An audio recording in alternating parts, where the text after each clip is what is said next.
Bismillahirrahmanirrahim, wassalatu wassalam ala rasulillah.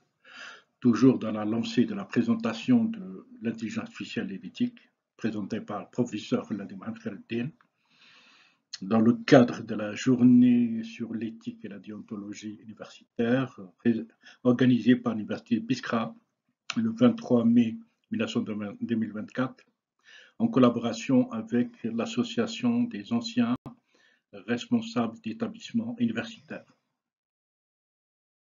Dans cette quatrième partie, on va se poser des questions. Pourquoi l'IA a-t-elle besoin d'éthique?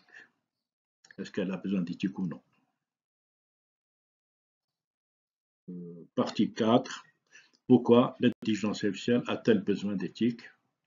Essayez un peu de suivre ce plan, une introduction, les applications de l'IA, les logiciels de l'IA, formation aux questions d'éthique, investissement dans l'IA et dans l'éthique, les science-fiction et l'intelligence artificielle, les 7 principes d'éthique et de l'IA, les 3 questions d'éthique soulevées par l'IA, que faire après le travail, comment se prémunir contre les erreurs, comment éliminer les partis pris de l'IA.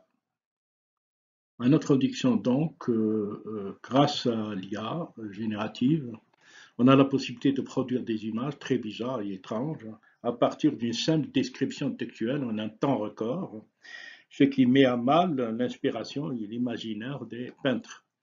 Donc l'intelligence artificielle est un super logiciel qui a appris à apprendre pour faire des tâches souvent complexes à la place des hommes.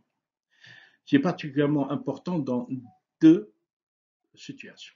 Quand l'intelligence artificielle raisonne de façon trop simpliste, la machine a beaucoup à faire pour approcher ou simuler la réalité. Est-ce que ça veut dire que l'IA est problématique quand elle est incomplète ou imprécise? Dans le deuxième cas, quand l'intelligence artificielle agit vite et obéit, cela pose d'autres ennuis, d'autres problèmes d'ordre éthique. C'est au cœur même de l'IA que se posent certaines limites d'éthique. Alors, on va avoir des applications de l'IA. Parmi les applications, on va avoir 2 essentiellement. Un robot d'intelligence artificielle de Microsoft, TiAI, c'est celui-là. Il a été contraint d'être désactivé rapidement à cause de son utilisation hors contexte par des gens malveillants qui ont créé un esprit de racisme, de ségrégation, de xénophobie, etc. Alors qu'il a été conçu à d'autres fins.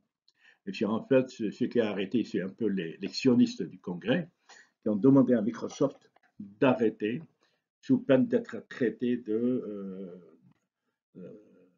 d'antisémite. Parce que dans les débats, il y a des insultes envers les juifs, juifs racistes, juifs génocidaires, etc. Et dans un deuxième type de problème, une intelligence artificielle est aussi intelligente que toutes les données qu'elle ingurgite pour réfléchir. Donc une entreprise a pensé bien faire en voulant procéder à un recrutement en toute partialité, soi-disant, et en toute équité.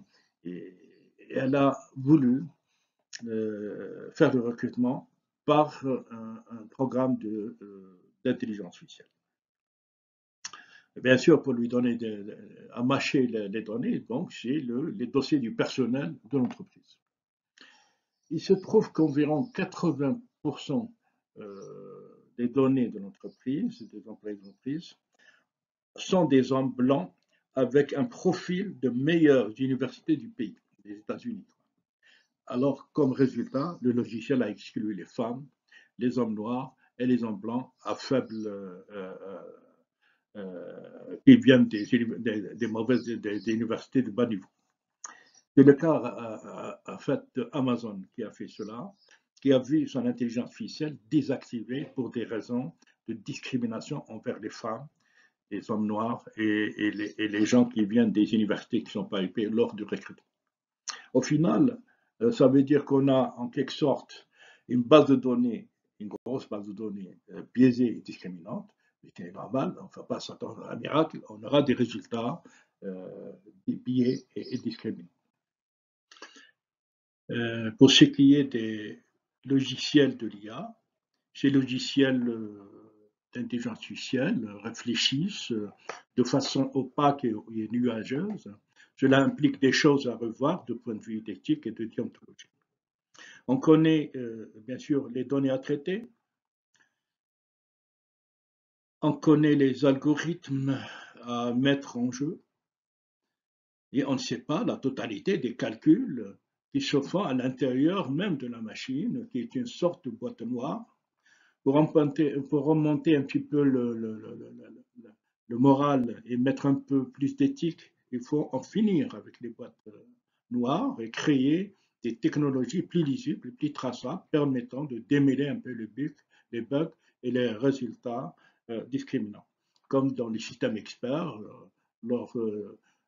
chaînage avant, chaînage arrière, chaînage mixte, on peut demander à la machine, une fois qu'elle donne le résultat, donner le cheminement, comment elle aboutit au résultat. Donc on fera à peu près la même technique. C'est d'ailleurs ce qu'on appelle, il y a une science déjà qui existe, déjà pour déconstruire le raisonnement de la machine, c'est la rétro-ingénierie. Une autre solution est peut-être de travailler avec plus de sociologues, de psychologues, d'anthropologues et de philosophes sur des projets scientifiques. En ce qui concerne la formation en question d'éthique, en quelque sorte, mais il faut former les futurs ingénieurs et masters aux questions d'éthique directement à l'université. Comme c'est le cas à l'université de Stanford aux États-Unis, initier les étudiants au questionnement sur l'éthique, les amener à questionner le fondement de leur prise de décision et de leur action avant qu'ils doivent être dans une position en situation réelle sur le terrain, où ils auront à prendre des décisions en temps réel et peut-être sans le recul intellectuel dont ils pourraient bénéficier en classe. C'est un peu l'ambition recherchée. En mars 2019, l'Université de Stanford a ouvert un centre spécialement dédié à l'IA humaine et humaniste, Future of Life Institute.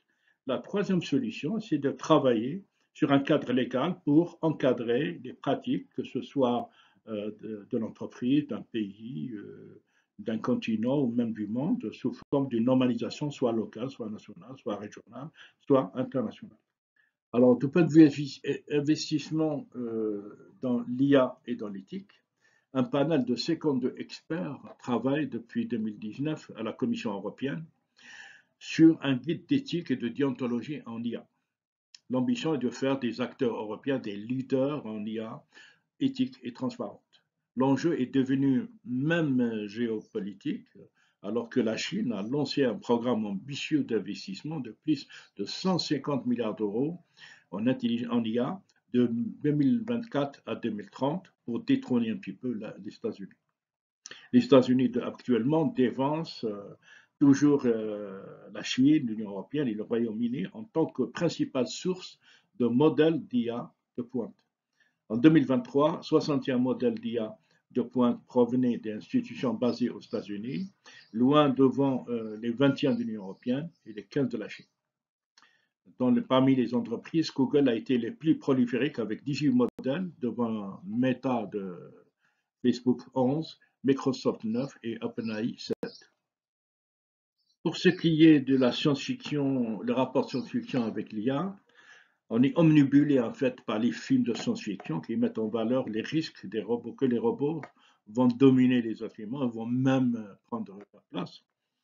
C'est vrai qu'il y a des risques potentiels du développement de l'IA et de certains enjeux d'éthique qui soulèvent des transparences des algorithmes à la protection de la vie privée en passant par les impacts de l'automatisation par l'IA sur le monde du travail. Alors, on va voir qu'il y a des règles d'éthique, en fait, de l'IA. Il y a 7 règles lors de la conception de l'IA et il y a 6 règles lors de l'utilisation avec confiance de l'IA. Donc, dans le premier cas, la transparence, la responsabilité, la confidentialité, la sécurité et la sûreté, l'atténuation des biais, le gain d'autonomie et le contrôle humain derrière, toujours, pour assumer les conséquences et la responsabilité. Alors, pour garantir justement une intelligence artificielle de confiance, une série de 6 principes éthiques fondamentaux règlent la loyauté, l'équité, la transparence, le respect de la vie privée, la fiabilité et la sécurité. Ces 7 principes visent à garantir que l'IA agit de manière responsable, impartiale et transparente, tout en protégeant les droits et la dignité des gens, des personnes. Alors que l'IA continue de transformer notre société à un rythme effréné, il est impératif qu'on adopte une approche éthique et responsable pour garantir que cette technologie bénéficie à tous, tout en respectant les valeurs et les droits fondamentaux de l'humain. On va aborder maintenant les 3 questions éthiques soulevées par l'IA. Que faire après la fin du travail? Tout comme on a inventé des moyens d'automatisation des postes de travail, on peut ouvrir l'espace nécessaire pour que les êtres humains assument des rôles plus complexes, surtout demandant plus de réflexion, de raisonnement, moins de travail manuel et dégradant, et remplacer ainsi le travail physique et pénible qui a dominé le monde pré-industriel autour de la première, deuxième révolution industrielle par le travail plus cognitif. Pour ce qui est de la deuxième question, comment se prémunir contre les erreurs? Si on fait confiance à l'IA, pour entrer dans un nouveau monde de travail, de sécurité et d'efficacité, on doit s'assurer que la machine fonctionne comme prévu et que personne ne peut la maîtriser pour l'exploiter à des fins personnelles. Enfin, pour ce qui est de la troisième question, comment éliminer les partis pris de l'IA? Les systèmes d'IA sont créés par les humains et ceux-ci font souvent preuve de préjugés. Là encore, si elle est employée en bon escient ou par ceux qui aspirent au progrès social, l'IA peut devenir un catalyseur de changement positif, sinon on va tout droit à la catastrophe. Merci pour votre attention. C'est la fin de la 4e partie qui a traité sur la question pourquoi l'intelligence artificielle a-t-elle besoin d'éthique. À suivre donc la 5e partie de pourquoi l'intelligence artificielle fait-elle peur, vraiment peur.